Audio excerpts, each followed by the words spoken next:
जब से कायनात है तब से लोग डिकोड कर रहे हैं प्यार होता क्या है। काफी मुश्किल सवाल है। क्या ये बात सच है कि फीमेल्स के लिए ज्यादा मुश्किल होता है हार्ट ब्रेक को डील करना? इंसान को बिल्कुल भूल जाना that is not possible. They go through different phases. Emotion से हमें अभी डील करना आ भी नहीं रहा है। Do you really move on, ये पॉसिबल है? मूव ऑन का ये मतलब नहीं है कि आप कंप्लीटली उस इंसान को भूल जाओगे, उनसे जुड़े सब चीजें भूल जाओगे। आप किसी को कमिट नहीं करना चाहते हो तो फिर आपने सिचुएशनशिप का नाम दे दिया। हर इंसान को जिंदगी में एक बार प्यार जरूर करना चाहिए। प्यार इंसान को बहुत अच्छा बना देता है। कहते हैं इश्क जिसे खलल है दिमाग का, ये गुलजार साहब ने कहा है। गुलजार साहब ने ये भी कहा है इश्क में और कुछ नहीं होता, आदमी बावरा सा रहता है। यानी मोहब्बत के आप किसी भी फेज में हो, getting to know each other में हो, जेन जी की भाषा में कहें तो सिचुएशनशिप में हो, या फिर हमेशा की भाषा में कहें तो हार्ट ब्रेक से गुजर रहे हो, हर सिचुएशन में इंसान का केमिकल लोचा कहीं ना कहीं जिम्मेदार होता है और वो इस तरह से प्यार में पड़ जाता है। जब हवाओं में पूरी तरह से प्यार घुला हो और आप प्यार के आगोश में हो तो आंकड़े ये कहते हैं कि एक इंसान जितने समय तक प्यार में होता है उससे ज्यादा आंकड़े ये बताते हैं कहीं ज्यादा लोग हार्ट ब्रेक से जूझ रहे होते हैं।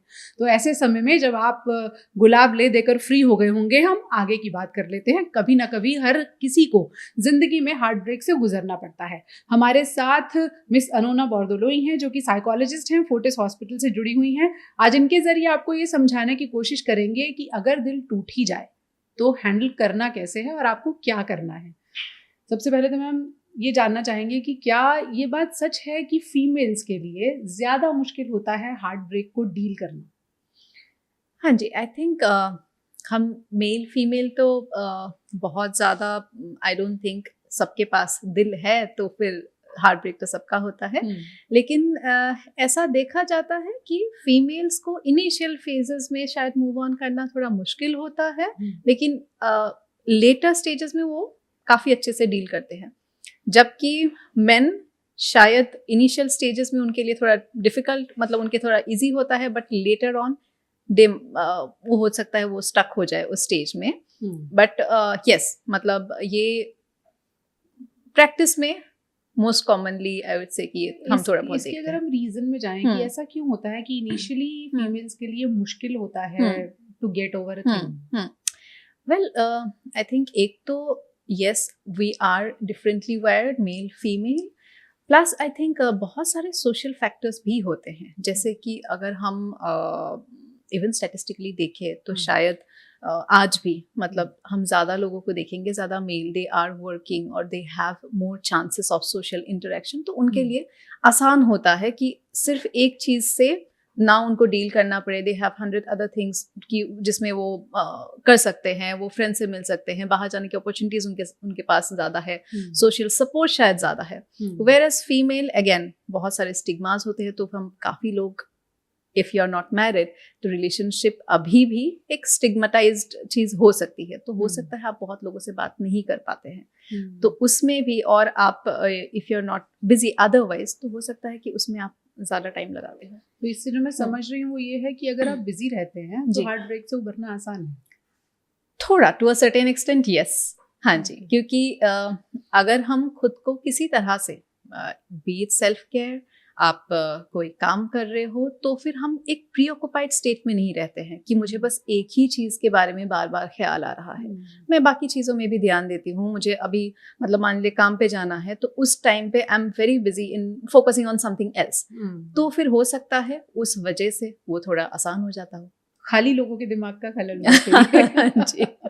तो फीमेल्स को हम ये कहना चाहेंगे शुरुआत में कि अगर ऐसी सिचुएशन आ जाती है, अपने लिए कोई शौक ढूंढ लीजिए, कोई काम ढूंढ लीजिए, कुछ ढूंढ लीजिए। एक बात आपने और कही कि मेल्स के पास और भी बहुत सारी चीज़ें होती हैं, तो क्या ऐसा होता है कि मेल्स इस रिलेशनशिप को इस तरह से देखते हैं कि उनकी ज़िंदगी के बहुत सारे कामों के बीच में एक ये रिलेशनशिप भी है, जबकि फीमेल्स ऐसे नहीं देखती? ये बताना थोड़ा मुश्किल है, लेकिन काफ़ी हद तक हो सकता है कि वुमेन, बिकॉज हम वैसे भी वी आर मोर इमोशनल, हम बहुत ज़्यादा लॉजिकली, मतलब yes we are logical when it's necessary, क्योंकि खाना बनाने में भी आप नमक कितना डालोगे उसमें भी लॉजिक का ही इस्तेमाल होता है, राइट? तो लेकिन अगर हम ये जो हमारे अंदर ममता है कि yes you know we see a child, maybe the women will you know react differently and आदमी अलग तरीके से रिएक्ट करते हैं। तो फिर I think yes, male female के लिए आई थिंक एक तो इम्पॉर्टेंस मैं ये नहीं बोलूँगी कि कोई कम देता है या कोई ज़्यादा देता है, लेकिन हाँ क्योंकि हम फीमेल्स इमोशनली ज़्यादा मे बी वायर्ड है और इमोशनल ब्रेन को शायद ज़्यादा यूज़ करते हैं, तो इसीलिए हमारे लिए वही सब कुछ बन जाता है। सोशली भी अगर आप देखो तो फिर एक लड़की को बहुत सारी चीज़ें बोला जाता है कि शादी के बाद करना, मतलब you know you have your husband support then you do many things, तो उनके लिए शायद बनाना पड़ता है हस्बैंड को ही सब कुछ, कि आप ही मेरे सब कुछ हो, so you become the centre of my universe. और मेन के लिए वो शायद थोड़ा अलग हो सकता है। हाँ जी, इसीलिए फिर मेल्स के लिए थोड़ा शायद आसान हो सकता है। प्लस ऑल द अदर, जैसे कि मैंने सोशल सपोर्ट के बारे में बोला, क्योंकि वो अगर हर रोज बाहर जा रहे हैं, दोस्तों से मिल रहे हैं, 10 लोगों से बातचीत कर रहे हैं, तो उनके लिए आसान हो जाता है। द सेम थिंग अगर वुमेन को भी उनके लिए इजी करना है, I would say social support plays a very very important role, जहाँ पे वो लोगों से मिले, बातचीत करे, जो भी गिने चुने आपके शायद बहुत कुछ ट्रस्टेड लोग होंगे, उनसे आप बातचीत करो, जितना हो सकता है मन की बात आप बताओ। इससे पहले कि हम दिल टूटने से निपटने के और टिप्स पे जाएं, सबसे पहले एक बहुत मुश्किल सवाल, जैसे जब से कायनात है तब से लोग डिकोड कर रहे हैं, प्यार होता क्या है? दिल का मामला है, दिमाग का मामला है, सिर्फ हार्मोन्स का खेल है, या वाकई भावनाएं ही जुड़ी हैं और भावनाओं का गुबार है? जी बिल्कुल, काफ़ी मुश्किल सवाल है, लेकिन I think as a clinical psychologist मैं तो ब्रेन से ही बता पाऊंगी कि काफ़ी सारे हमारे न्यूरोट्रांसमीटर्स हम बोलते हैं, कुछ केमिकल्स होते हैं, जैसे हमारी बॉडी में अलग अलग केमिकल्स होते हैं, ब्रेन में भी अलग केमिकल्स होते हैं जिसको हम न्यूरोट्रांसमीटर्स बोलते हैं। ऐसे कुछ न्यूरोट्रांसमीटर्स जैसे कि ऑक्सीटोसिन, सेरोटोनिन, डोपामिन, ये सारे कुछ हार्मोन्स का खेल होता है आपका, जो हम प्यार समझते हैं।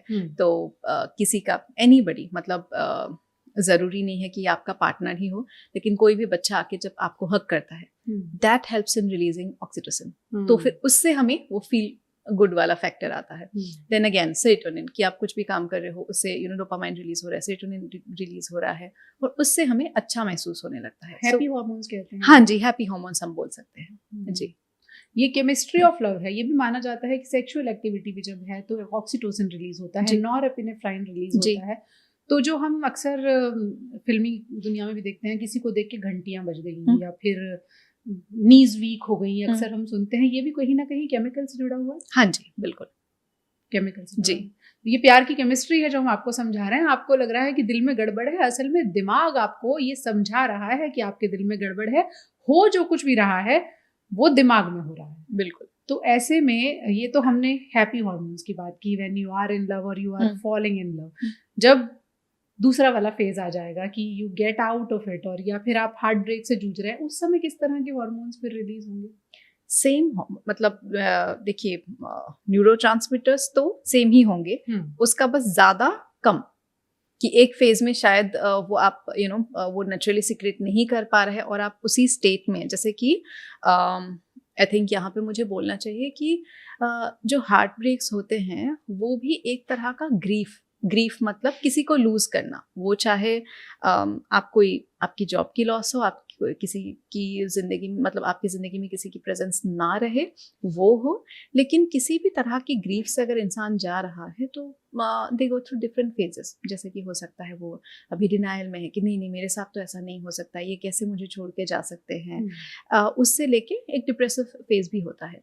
तो उसमें भी जब आप में मान लीजिए डिप्रेसिव फेज में काफी टाइम तक स्टक है, तो उसमें भी हो सकता है कि सेम न्यूरोट्रांसमीटर्स की थोड़ा कम ज्यादा होने की वजह से you are feeling a particular, यानी अगर हार्मोन अप है तो हम उसे हैप्पी स्टेट मान लेंगे, और हार्मोन रिलीज नहीं हो रहे तो जी फिर वो ग्रीफ की फेज है। जी। आपने कहा हार्ट ब्रेक भी ऐसा ही होता है, जैसे किसी का जाना, पर एक तो होता है कि किसी का जाना परमानेंटली कोई चला गया, लेकिन अब कोई पता है कि है और फिर चला गया, ये ज्यादा मुश्किल काम है। हाँ जी, आई थिंक हो सकता है, आई एम नॉट श्योर कि हम ग्रीफ को जनरली हम बोलते हैं कि कभी कंपेयर नहीं करते हैं कि किसी के लिए आसान हो या किसी के लिए मुश्किल हो, सबके अपने अपने वेज होते हैं ग्रीफ से डील करने के लिए। तो आई वुड से कि शायद अभी मान लीजिए मैं अगर 22 ईयर्स की एक लड़की हूँ जिसे पहली बार प्यार हुआ है, फर्स्ट टाइम मुझे ऐसा फील हुआ है कि किसी के साथ इतना कनेक्टेडनेस, तो वही मेरा सब कुछ बन जाता है. So maybe in my 22 years of life और in my 18 years of life, this is the biggest loss that I have suffered. तो फिर मेरे लिए शायद यही सबसे ज़्यादा लॉस है. तो ये जानना कि अच्छा ये है लेकिन मुझे छोड़ के चले गए हैं, and if it is not you who has done the breakup, तो फिर तो और भी मुश्किल हो जाता है. एक फीलिंग ऑफ रिजेक्शन आ जाती है कि अरे मतलब somebody has rejected me. हम सबको एक्सेप्टेंस चाहिए. हम सब कहीं ना कहीं किसी ना किसी फॉर्म में हम वैलिडेशन ढूंढते हैं, एक्सेप्टेंस ढूंढते हैं. तो फिर उस टाइम पे इस चीज को एक्सेप्ट करना कि अच्छा उन्होंने मुझे रिजेक्ट कर दिया है, ये तो काफी डिफिकल्ट जॉब होता है. ये मैं इस पॉइंट पर आने वाली थी कि इस रिलेशनशिप में जो इंसान फैसला लेता है कि उसको अब बाहर जाना है और वो उस रिलेशनशिप को कंटिन्यू नहीं करना चाहता, क्या कंपैरेटिवली उसके लिए ज्यादा आसान होता है? जैसे आपने कहा अदर पार्टी तो रिजेक्शन फेस कर रही है. जी. ये बताना अगेन आई थिंक हमें एग्जैक्टली स्टैटिस्टिकली नहीं पता, क्योंकि स्टैटिस्टिक्स तो बोलती है कि दोनों पार्टीज के लिए ही इक्वली मुश्किल होता है. लेकिन हाँ, शायद आपने अगर फैसला लिया कि आप वॉकआउट कर रहे हो, so it was a thought decision. दूसरे इंसान के लिए हो सकता है वो शॉक हो, और उनके लिए सिर्फ ये इमोशन के साथ कि ये मेरे साथ नहीं है, उसके साथ साथ काफी अदर इमोशंस जैसे कि रिजेक्शन हो गया, बाकी सारे इमोशंस से भी जूझना पड़ता है. तो शायद उस दूसरे इंसान के लिए इस वजह से थोड़ा डिफिकल्ट ज्यादा हो सकता है. तो क्या ये सलाह देनी चाहिए कि अगर ऐसी सिचुएशन आने वाली है तो पहले आप निकल जाइए? नहीं, आई थिंक ये तो बहुत ज़्यादा मतलब गलत सलाह हो जाएगा. सो आई वुड से कि अगर आपको लगता है कि कहीं पे भी आपके रिलेशनशिप में थोड़ी कांटे आ रहे हैं, आपने अच्छे से हैंडल नहीं कर पा रहे हैं, आई थिंक मोस्टली उनको अपने पार्टनर से बात करनी चाहिए कि मुझे लग रहा है कहीं पे हम अच्छे से आजकल कम्युनिकेट नहीं करते, या फिर जो भी चीज़ें हम पहले करते थे नहीं करते हैं, मुझे लगता है कि आप मुझसे थोड़ा हट रहे हो. सो क्या ऐसा है? क्योंकि रिलेशनशिप्स में मोस्टली प्रॉब्लम दिखाई देता है. एक तो क्रिटिसिज्म कि हाँ ऐसे क्यों करते हो, वैसे क्यों करते हो. सेकंड हो सकता है कि मैं मानती हूँ you are not at par, आप बीनीथ हो, आप जो भी करते हो मुझे खटकता है, क्या करते हो, कैसे पहनते हो, क्या करते हो, कैसे बोलते हो, right. So I feel my partner is beneath me. कभी कभी हो सकता है कि कोई भी आपको कुछ भी बोल दे कि ये ना तुम्हारी ये आदत सही नहीं है, या फिर मुझे लगता है कि यहाँ पे तुम्हें कोई थोड़ी दिक्कत है, तो मैं बहुत डिफेंसिव हो जाता हूँ या जाती हूँ कि बिल्कुल ऐसा तो होता ही नहीं है. और कहीं पे भी अगर मुझे लगता है कि थोड़ी प्रॉब्लम आ रही है, तो फिर मैं कंप्लीटली, उसको हम स्टोन वॉलिंग बोलते हैं, मतलब मेरे आसपास तुम आ ही नहीं सकते, मैं अपने लिए इतना बड़ा फोर्ट खड़ा कर देता हूँ. तो ये सारे प्रॉब्लम जब आने लगती है, अल्टीमेटली मतलब द रिलेशनशिप डाइज. चाहे आप रिलेशनशिप में रह रहे हो लेकिन आपके बीच में कोई कनेक्शन नहीं है, या फिर यू ब्रेकअप और you know and up in divorce. तो ऐसी चीजों में जब भी आपको लगता है कि कहीं पे भी ये सारी चीजें आपको कहीं ना कहीं दिख रही है, I think you definitely need to talk to your partner. बात करने से कुछ फायदा होता है? बिल्कुल, मुझे लगता है कि person has decided that I have to move on, तब कोई फायदा हो पाएगा बात करने से? आई थिंक इट डिपेंड्स कौन से स्टेज में है वो. मतलब अभी मान लीजिए अगर एक इंसान ने कम्प्लीटली मन बना लिया है कि मुझे तो अभी इस रिलेशनशिप में कुछ नहीं चाहिए, तो फिर तो डेफिनेटली मतलब उन्होंने कोई फायदा नहीं है. लेकिन अगर आपको लगता है कि ये बस शुरुआत है, अगर दूसरे इंसान अभी डिनाई भी कर रहा है, तो एक बार आप अच्छे इससे, ऐसा नहीं कि मैं डिफेंसिव हो रही हूँ तो मेरे साथ ऐसा कैसे कर सकते हो, एकदम शांत दिमाग से आप बैठ के एटलीस्ट बात करके देखिए. अगर उसका हल ना निकले तो आपको पता तो चलेगा कि व्हाट वेंट रॉन्ग. नहीं तो काफी टाइम हम उसी में मतलब सोचते रहते हैं कि ऐसा क्या हो गया हमारे रिलेशनशिप में जो कि टूट गया.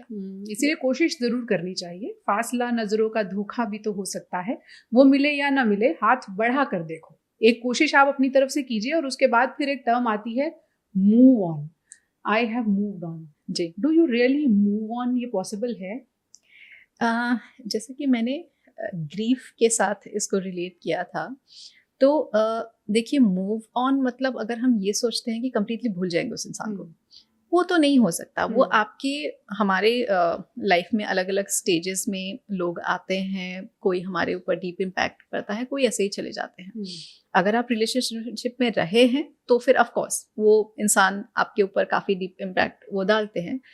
तो मूव ऑन का ये मतलब नहीं है कि आप कंप्लीटली उस इंसान को भूल जाओगे, उनसे जुड़े सब चीज़ें भूल जाओगे, लेकिन यस यू एक्सेप्ट कि अच्छा ये रिलेशनशिप अभी हमारे लाइफ का हिस्सा नहीं है, अभी ये हमारे ऊपर मतलब ये इंसान हमारे साथ नहीं है, but life will still go on. बस उसको एक्सेप्ट करना, आई would say that would be the correct definition of moving on. हाँ जी। अंग्रेजी में एक फ्रेज है, if you have forgotten my kisses I have forgotten your name. इस स्टेज तक जाना पॉसिबल है क्या? आई थिंक यस। कि तुम कौन हो मुझे याद नहीं हो। नो, बट कंप्लीटली तो याद, जैसे कि मैंने बोला कि इंसान को बिल्कुल भूल जाना, that is not possible. Memory wipe out तो हो, हाँ जी, वो तो हो नहीं सकता है until and unless of course you've suffered something. But लेकिन हाँ, मतलब to a great extent I feel कि you find somebody whom you really connect. Now हो सकता है कि आपको वो चीज़ उनकी इतनी ज़्यादा हर चीज़ में उनको उनकी याद ना आए। हाँ जी। तो मूविंग ऑन का तरीका क्या है? दूसरा ढूंढ लें? रीबाउंड को हम मतलब काफी केसेस में देखा जाता है, it doesn't work. Maybe temporarily for some people it does, लेकिन in the long term it may not be a very good way, क्योंकि आप वहाँ पे एक दूसरे इंसान को भी इन्वॉल्व कर रहे हो। अब आपके लिए तो ठीक है कि मैं ये रीबाउंड के हिसाब से देख रही हूँ, सो आई एम नॉट, मैं बहुत ज्यादा इमोशनली इस इंसान से कनेक्ट नहीं होने वाली हूँ, लेकिन वो इंसान वो तो ये सोच के शायद नहीं आ रहा होगा ना कि इनके लिए मैं बस रिबाउंड हूँ। उनकी भी तो इमोशंस के बारे में हमें सोचना है। तो अगर हम उनके इमोशंस के बारे में ना भी सोचे, सिर्फ खुद के बारे में भी सोचे, तो I think it just becomes very messy. तो इसको हम अवॉइड अगर कर सकते हैं तो मुझे लगता है जितना हद तक कर सकते हैं वो करना चाहिए।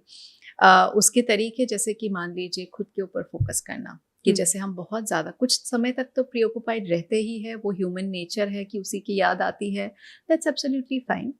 लेकिन मुझे लगता है कि हम काफ़ी हद तक खुद पे फोकस कर सकते हैं कि it's time for you to heal. जैसे कि हमारा पाव अगर टूटता है, उसको हील होने के लिए बेड रेस्ट देते हैं डॉक्टर की 21 डेज के लिए आप मत चलो या फिर इसका इस्तेमाल ना करो। Same thing you can do for yourself कि खुद को थोड़ा दिल टूटता है तो फिर आप थोड़ा रेस्ट लीजिए, कि आपको लगता है कि काम का बहुत ज़्यादा प्रेशर है, कोई बात नहीं, आप कहीं पे घूमने चले जाओ किसी के साथ और थोड़ा टाइम स्पेंड कर लो, आपके लव्ड वन के साथ, मम्मी पापा के साथ कोई ट्रिप कर लो, फ्रेंड्स के साथ कुछ कर लो। तो सोशल सपोर्ट के बारे में मैंने पहले भी बोला था, अभी भी बोल रही हूँ, that social support I think is a must. उसमें हमें काफ़ी फोकस करना चाहिए। सेल्फ केयर पे, कोई भी चीज़ आपको कुछ सीखना था, आपको खुद के बारे में कुछ चेंज करना है, एंड जैसे कि हम इन ऐसे स्टेजेस में काफ़ी क्वेश्चन करते हैं खुद को कि व्हाट वेंट रॉन्ग, या फिर यहाँ पे क्या हुआ, if you are finding some mistake कि यहाँ इस रिलेशनशिप में शायद ये गलत हुआ होगा, तो फिर आई वुड से कि आप उस चीज़ को करेक्ट कीजिए कि मेरे में शायद यहाँ पे कहीं कहीं पे गलत थी, तो मैं उसमें काम करती हूँ। So self care can look like that as well. And then, of course, if you feel rebound, well, which I do not support, but मुझे लगता है कि complete cutting off contact is something which is best। कि आप बहुत ज़्यादा जुड़े रहेंगे तो फिर कहीं ना कहीं पे वो तो सताता ही रहेगा। With the same person. Yes, with the same person. Many a times you decide to be friends। कि हम ये सिचुएशन कैसी होती है कि हार्ट ब्रेक हो गया, फिर आपने एक ब्रेक लिया, फिर चलो फ्रेंड जोन में चले जाना। हाँ जी, कैसी तो होती है? I think after what we call as move on, उसके बाद अगर आपको लगता है कि ठीक है उस पर्सन के साथ कनेक्टेड रहना चाहिए तो ठीक है, and you both can handle those emotions, that's absolutely fine. लेकिन initially that is not suggestable. हमारे इमोशंस इतने भी, we all are human beings, तो हमारे इमोशंस इतने भी कंट्रोल में नहीं होते हैं कि suddenly you are my boyfriend और girlfriend and now you are my friend. तो फिर I don't think that works very well. तो फिर complete disconnect is something that is usually I think works best. जो गुजर गया उसे भूल जा जी। और उसके बाद आपने रीबाउंड की बात की। अभी अगर हम जेन जी, जेन अल्फा की बात करें तो हम देख रहे हैं बहुत सारे फ्रेजेस हैं, सिचुएशनशिप में है, हम रिलेशनशिप में नहीं है जी। ये जो सिचुएशनशिप है कि हमें पता नहीं, हम अपने रिलेशनशिप को डिफाइन नहीं कर रहे, आज इसके साथ है कल दूसरे के साथ सिचुएशनशिप में है। Then there is a term called benching. The other person is waiting कि अभी अगर इसका नंबर नहीं लगा तो उसका लग जाएगा। तो ये जो सिचुएशंस हैं इनको आप कैसे देखती हैं? हाँ, देखिए मैं तो अभी बताऊंगी कि शायद वो two things I can say. एक तो मैं बोलूँगी कि फियर ऑफ कमिटमेंट, आप किसी को कमिट नहीं करना चाहते हो तो फिर आपने सिचुएशनशिप का नाम दे दिया। पहले शायद वो नाम था नहीं, तो फिर उसी को हम रिलेशनशिप या डेटिंग बुलाते थे, right? So now you call it as situationship. Benching, again आपका ही फियर है कि इनके साथ नहीं चला तो so you are plan B ready. हाँ जी, plan B ready. So but I don't think emotions work like that. Career में प्लान बी होते हैं, रिलेशनशिप में प्लान बी होना चाहिए। I think that means you are not completely into it. अगर आप प्लान बी रख रहे हो तो मतलब आप यहाँ पे तो एफर्ट ही नहीं दे रहे हो ना। आप कंप्लीटली एफर्ट दो, उसके बाद अगर नहीं चलता है तो of course you go for plan B C जितने आपको जाना है।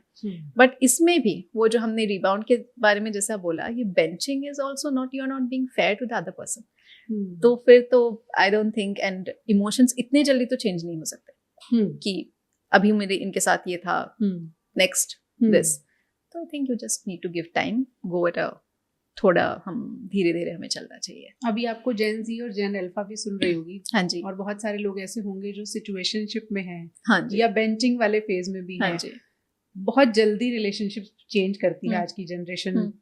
मेरे ख्याल से रिलेशनशिप 1 महीने भी चलता है तो बड़ी बात मान ली जाती है कि हाँ हम स्टेडी रिलेशनशिप में 1 महीने के बाद। तो इतनी तेजी से रिलेशनशिप चेंज करना, बॉयफ्रेंड गर्लफ्रेंड बदलना जी, उसमें कहीं आपको लगता है कि इमोशंस जो हैं वो उनको जोल्ट लगता होगा अगर आप इतनी तेजी से लोगों को बदल रहे हैं अपनी लाइफ में? बेशक जी, मुझे लगता है, मतलब जैसे कि हमने बोला कि इमोशंस इतने जल्दी तो मतलब पर्सन टू पर्सन चेंज नहीं हो सकते हैं, तो इसीलिए हम बहुत ज़्यादा इमोशनल कंफ्यूजन में फंस जाते हैं। एक इमोशन को समझने के लिए, प्यार भी, मान लीजिए किसी से प्यार हो गया तो उसको समझने के लिए भी हमें टाइम लगता है कि ये इमोशन जो मैं फील कर रही हूँ may be for the first time, ये क्या है, अट्रैक्शन है, प्यार है, जो भी है, उसको समझने के लिए ही थोड़ा टाइम चाहिए। और उसी में 1 महीने में ही आपने सब कुछ समझ भी लिया और आप नेक्स्ट में भी जा रहे हो, तो ये तो बस बहुत बड़ा इमोशनल कंफ्यूजन में ही आप फंस रहे हो। क्या यही रीजन है कि अभी जो टीनेजर्स हैं या कॉलेज गोइंग बच्चे हैं उनको बहुत ज्यादा साइकोलॉजिकल इश्यूज आ रहे हैं? क्या ये एक रीजन हो सकता है? मल्टीपल रीजंस हो सकते हैं। वन इज डेफिनेटली आपका ये जो अभी हमारा abundance of all this social media platforms की, हम हर एक की जिंदगी ओपन है, तो जितने ज़्यादा लोग आपके पर्सनल लाइफ में इन्वॉल्व है उतने ही ज़्यादा जजमेंट्स, उतने ही ज़्यादा फियर क्या कि ये लोग क्या सोचेंगे। तो अगर आप इतना खुला रख के सबको दिखा रहे हो, so you need to be prepared for that judgement as well. तो अगर हम इतने सारे चीज़ों से एक साथ जूझ रहे हैं तो फिर कंफ्यूजन तो क्रिएट होगा ही। कुछ टाइम पहले एक फिल्म आई थी सलाम नमस्ते, उसमें सैफ अली खान का एक सीन है जो रात में ड्रिंकिंग के बाद का सीन है। He is with a girl. अच्छा। अगले दिन वो उससे पूछता है सुबह की तुम्हारा नाम क्या है। अच्छा। They had a one night stand और उसके फिर अगले दिन वो पूछता है। और मुझे लगता है अभी ये बहुत कॉमन है आज की जनरेशन में कि आज आप किसी के साथ हैं और अगले दिन आप शायद उसको ठीक से जानते भी नहीं या जानना चाहते भी नहीं। Once that night is over, तो ये जो फ्लिंग्स जिनको कहा जाता है, वन नाइट स्टैंड कहा जाता है, क्या ये इफेक्ट करते हैं किसी की साइकोलॉजिकल हेल्थ को? आई वुड से अगर प्योरली वो फिजिकल पर्पस या सेक्सुअल पर्पस से था, दैट्स मे बी ओके। लेकिन अगर आप थोड़ा सा भी कुछ तो आप इन्वेस्ट करोगे, थोड़ी बहुत तो आपकी बातचीत होगी, अगेन आपके लिए नहीं तो फिर वो दूसरे इंसान के लिए हो सकता है वो कुछ अलग हो। तो I think it's just that fear of commitment. हम हर चीज़ से बस भाग ही रहे हैं कि यहाँ पे कमिट नहीं करना है, यहाँ पे मुझे ये इमोशन नहीं करना है, और इमोशन से हमें अभी डील करना आ भी नहीं रहा है कि हर चीज़ में हमें बस भागना है। तो फिर ऐसे ही अगर भागते जाएंगे तो फिर हम लर्न तो करेंगे नहीं। तो ये सारी चीज़ें जाके आपको बाद में तो इफेक्ट करेगा when you decide to be in a serious relationship. And जितने भी हम वन नाइट स्टैंड कर ले, मैनी टाइम्स एक टाइम पे जाके हमें महसूस होता है कि ये I need somebody more permanent, क्योंकि मुझे भी शेयर करना है, बहुत सारे ऐसे इमोशंस है, तो may be you will suffer at that point of time. तो अभी वो जनरेशन जो अभी वन नाइट स्टैंड्स ही कर रही है वन आफ्टर अनदर, उन्हें आप क्या सलाह देंगे? आई थिंक मैं उनको बोलना चाहूँगी कि आप इमोशन से भागिए नहीं, जितना हो सकता है उनको समझने की कोशिश कीजिए, जितना हो सकता है आप खुद के इमोशंस से समझिए। अगर आपको ज़रूरत पड़े, take some time completely to yourself, खुद को समझिए, खुद के इमोशंस को एक्सप्लोर कीजिए, और it's not that frightening actually. हमें लगता है काफी फ्राइटनिंग है, लेकिन हम जब उसको समझने बैठते हैं सो आई थिंक सेटल हो जाता है। सेटल हो जाता है। आपके पास कॉलेज के, स्कूल के ऐसे बच्चे आते हैं रिलेशनशिप इश्यूज को लेकर, किस तरह की प्रॉब्लम्स डिस्कस करते हैं?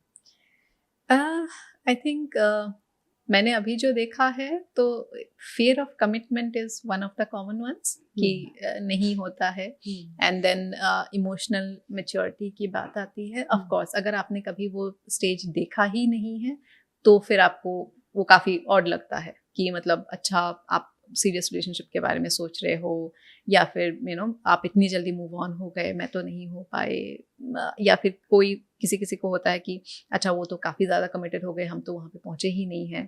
तो ऐसे सारे प्रॉब्लम्स काफ़ी देखा जाता है।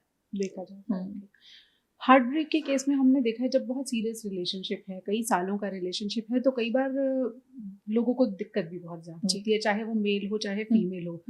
एक तो आपने कहा कि लेटर ऑन महिलाएं जो हैं वो जल्दी, शुरुआत में दिक्कत होती है लेकिन बाद में हो जाती है। तो जब मामला इतना सीरियस हो जाए कि वो आपकी मेंटल, फिजिकल, इमोशनल हेल्थ को अफेक्ट करने लगे, ऐसे में क्या करना चाहिए? क्या वाकई ये समय है कि जब हार्ट ब्रेक से डील करने के लिए भी you should see a doctor? I think reason हम हम काफ़ी टाइम पे देखते हैं कि हम, जैसे कि कोई फिजिकल पेन होता है, हमें नहीं लगता है कि ये मेरी फेलियर है, मतलब ये तो मैं खुद का ख्याल नहीं रख सकी तो फिर मुझे भी डॉक्टर के लिए जाना चाहिए। फिजिकल पेन हो रहा है, हम आराम से डॉक्टर के पास चले जाते हैं। But the same is not the case with mental pen और साइकोलॉजिकल पेन। हमें लगता है ये एक पर्सनल फेलियर है। तो फिर हम अगर इसी रीजन को कंटिन्यू करते रहेंगे कि मतलब मैं क्या एक हार्ट ब्रेक से नहीं उभर पाई, तो मुझे अभी साइकोलॉजिस्ट के पास जाना पड़ रहा है। आई थिंक हम अगर ये पूरा चीज़ को देखने का तरीका ही बदल दे कि जहाँ पे भी आपको ज़रूरत पड़ रही है, चाहे वो हार्ट ब्रेक की वजह से हो, चाहे आप ग्रीफ में एंटर कर चुके हो, जो भी रीज़न हो, लेकिन आपके फंक्शनिंग में वो इम्पैक्ट कर रहा है कि आप मतलब पहले जो काम आप अच्छे से कर रहे थे, जो चीज़ें आपको अच्छी लग रही थी, वो नहीं हो रहा है, और उसमें आप स्ट्रगल कर रहे हो, there is no harm in seeing a psychologist। जैसे कि कोई भी पेन है, हो सकता है वो बस आपका कुछ दिनों के बाद वो ठीक हो जाएगा, उसके लिए भी आप डॉक्टर को विजिट करते हो। तो फिर अगर इसमें भी आपको लगता है कि you are actually suffering, and बाकी चीज़ें जो हमने बोला कि सोशल सपोर्ट हो गया, सेल्फ केयर हो गया, सब कुछ आपने करके देख लिया, आपको अच्छा फील नहीं हो रहा है, I think there is no harm in seeing somebody professional help. इस सफरिंग के कुछ मैनिफेस्टेशंस हो सकते हैं कि यहाँ ये वाले स्टेजेस हैं या ये सिम्टम्स हैं जो अगर आने लगे then you should seek help. हम मेनली फंक्शनैलिटी के हिसाब से ही बोलते हैं कि आपको अगर लग रहा है कि दोस्तों से मिलने का मन नहीं करता है, आपको बस घर में ही रहने का मन करता है, आप बाकी जो काम आप अच्छे से पहले कर रहे थे उसमें आपको दिक्कत होने लगी है, नींद में दिक्कत है, मे बी खाने पीने का बहुत ज़्यादा शायद मन नहीं कर रहा है, मूड काफ़ी लो रह रहा है या हाई, या फिर अप्स एंड डाउन्स काफ़ी ज़्यादा हो रहे हैं। हाँ, तो ऐसे अगर फंक्शनिंग में इफेक्ट आपको दिख रहा है तो definitely at least you can consult once.